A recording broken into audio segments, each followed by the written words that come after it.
Good morning student. कल मैंने आपको पद परिचय बारे बता रही थी। कल मैंने आपको संज्ञा का पद परिचय बताया। संज्ञा का पद परिचय करने के लिए संज्ञा के भेदों को याद करना पड़ता है। व्यक्तिवाचक, जातिवाचक, भाववाचक, उसके बाद लिंग, वचन और कारक। आज मैं सर्वनाम के पद परिचय के बारे में बताऊंगी। पहले हम सर्वनाम किसे कहते हैं, इसके कितने भेद होते हैं, उनके बारे में बताती हूँ।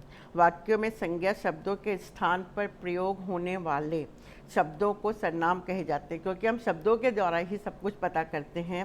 वाक्य में सर्वनाम भी वही कार्य करते हैं जो संज्ञा शब्द करते हैं। सर्वनाम के 6 भेद होते हैं: पुरुषवाचक, निश्चयवाचक, अनिश्चयवाचक, प्रश्नवाचक, संबंधवाचक और निजवाचक।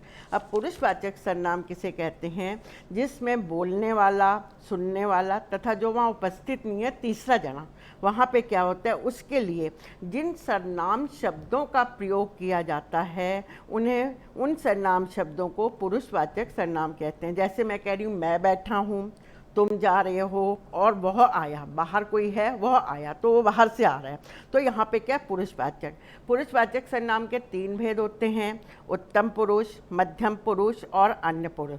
जिन सर्वनाम शब्दों का प्रयोग वक्ता मैं हूँ बोलने वाले के द्वारा अपने लिए किया जाता है, वक्ता बोलने वाला अपने लिए करता है, वह उत्तम पुरुष सर्वनाम कहलाते हैं। इसके अंतर्गत मैं में एक वचन आता है तथा हम बहुवचन में आता है। जैसे मैं कल कश्मीर जा रहा हूँ, हम इसी शहर के निवासी हैं। है में क्या है, यहाँ बिंदा है, बहुत जनों के लिए आ जाता है। दूसरा है मध्यम पुरुष सर्वनाम। श्रोता के नाम के स्थान पर जिन, श्रोता सुनने वाले, वक्ता बोलने वाला, श्रोता सुनने वाला, सुनने वाले के लिए जिन सर्वनाम शब्दों का प्रयोग वक्ता द्वारा किया जाता है, वक्ता बोलने वाले के द्वारा किया जाता है, वहाँ पे क्या होता है, मध्यम पुरुष सर्वनाम कहलाते हैं। इसके उदाहरण तू, तुम तथा आप होते हैं। तीसरा अन्य पुरुष। वक्ता या श्रोता के द्वारा किसी अन्य व्यक्ति के लिए, चाहे वक्ता है या श्रोता है, सुनने वाला है या बोलने वाला है, उसके द्वारा किसी अन्य व्यक्ति के स्थान पर जिन सर्वनाम शब्दों का प्रयोग किया जाता है वह अन्य पुरुष सर्वनाम कहलाते हैं। इसके अंतर्गत एक वचन में वह तथा बहुवचन में वे का प्रयोग किया जाता है। अब आपको मैंने बता दिया पुरुषवाचक सर्वनाम 3 प्रकार के होते हैं: उत्तम पुरुष, मध्यम पुरुष और अन्य पुरुष।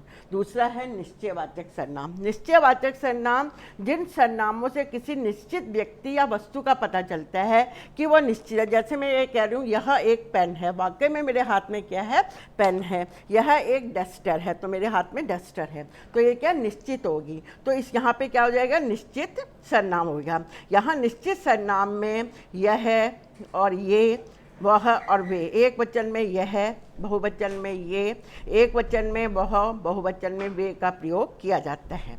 अनिश्चितवाचक सर्वनाम जिस किसी व्यक्ति या वस्तु के बारे में निश्चित ना हो कि वह व्यक्ति कौन है, वह व्यक्ति कौन है, तथा जिन सर्वनाम शब्दों का प्रयोग किया जाता है उन्हें अनिश्चितवाचक सर्वनाम कहते हैं। जैसे अनिश्चितवाचक सर्वनाम में कोई और कुछ, अनिश्चितवाचक सर्वनाम में कोई और कुछ का प्रयोग किया जाता है। जैसे शायद बाहर कोई खड़ा है, कौन खड़ा है, आदमी खड़ा है, औरत खड़ा है, जानवर खड़ा है, पता नहीं। आज मुझे कोई याद कर रहा है, कौन याद कर रहा है यह नहीं पता है।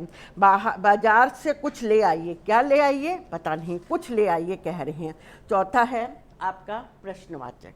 प्रश्नवाचक कई बार किसी व्यक्ति या वस्तु के बारे में प्रश्न उठते हैं कि वह व्यक्ति कौन है, वह वस्तु क्या है। ऐसी स्थिति में उस व्यक्ति या वस्तु के स्थान पर हम प्रश्नवाचक सर्वनाम का प्रयोग करते हैं।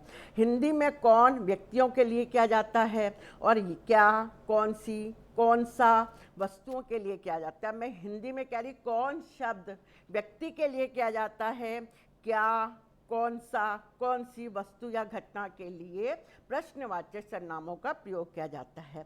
अब संबंधवाचक सर्वनाम है। कुछ सर्वनाम प्रधान उपवाक्यों में आए संज्ञा या सर्वनाम के स्थान पर प्रधान उपवाक्य हैं, जो पहला प्रधान उपवाक्य होता है उसके स्थान पर आए संज्ञा सर्वनाम के स्थान पर आंशिक उपवाक्यों को जोड़ने का कार्य करते हैं, उन दोनों उपवाक्यों को जोड़ने का कार्य करते हैं, तो इन उपवाक्यों को क्या कहते हैं? संबंधवाचक सर्वनाम।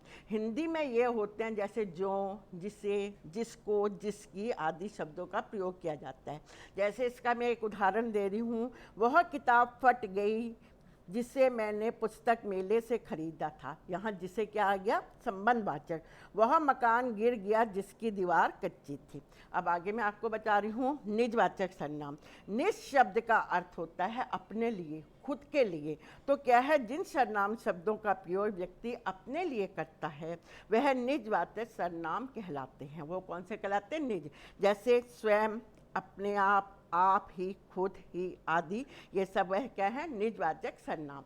जैसे इसके उदाहरण हैं, अब यह काम मैं स्वयं करूँगी, तो मैं कह रही स्वयं आ गया। दूसरा है, मुझे कुछ ही वहाँ जाना पड़ेगा, मुझे खुद ही वहाँ जाना पड़ेगा, तो खुद आ गया। अब आपको मैंने सर्वनाम के भेद बता दिए। उसके बाद जब सर्वनाम का पद परिचय करते हैं, संज्ञा की तरह ही इसमें लिंग दो प्रकार के होते हैं, स्त्रीलिंग, पुल्लिंग। वचन दो प्रकार के, एक वचन, बहुवचन। कारक मैंने बताया था, कर्ता ने कर्म को कर्ण से संप्रदान के लिए अपादान से, काके की, संबंध, हे, अरे आदि। तो यहाँ पे इन कारकों का भी प्रयोग किया जा सकता है। अब आप यहाँ पे हम एक करते हैं, देखिए मैं कह रही हूँ, आपने मुझको बुलाया था इसलिए मैं आया। अब आपने क्या करेंगे? आपने क्या है? आप ने क्या आगे कारक की वजह कर्ता ने, तो ये क्या है? पहले आप क्या है? पुरुषवाचक सर्वनाम। आपने मुझे बुलाया था, मैं कह रही पुरुषवाचक आप, मैं उससे कह रही तो मध्यम पुरुषवाचक। एक है आपने मुझे एक को बुलाया तो एक वचन, आपने मुझे बुलाया तो ये क्या है?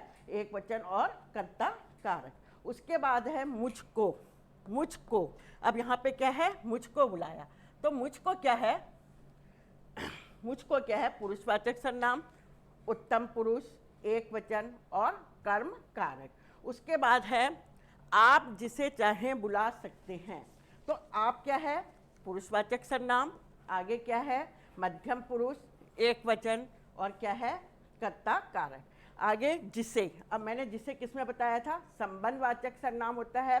संबंधवाचक सर्वनाम, एक वचन और क्या है? कर्ता कारक। तो ये मैंने बताए हैं। एक और उदाहरण बता रही हूँ, कौन है जो मुझसे मिलना चाहता है, तो कौन क्या आ जाएगा? प्रश्नवाचक सर्वनाम। कौन, लास्ट में प्रश्नवाचक का चिन्ह लगा है, प्रश्नवाचक सर्वनाम, एक वचन है, तो क्या है? कर्ता कारक। जो मुझसे मिलना चाहता है, अब जो का करेंगे, जो क्या है? जो, जिसने मैंने क्या बताया था? संबंधवाचक सर्वनाम, एक वचन और कर्ता कारक। मुझसे, मुझसे तो क्या है? पुरुषवाचक सर्वनाम, उत्तम पुरुष, एक वचन, कर्म कारक। तो यहाँ पे क्या हो गया? ये इसका पद परिचय हो गया। आज मैंने आपको सर्वनाम का पद परिचय बताया है, कल मैं आपको इसका आगे क्रिया का बताऊंगी।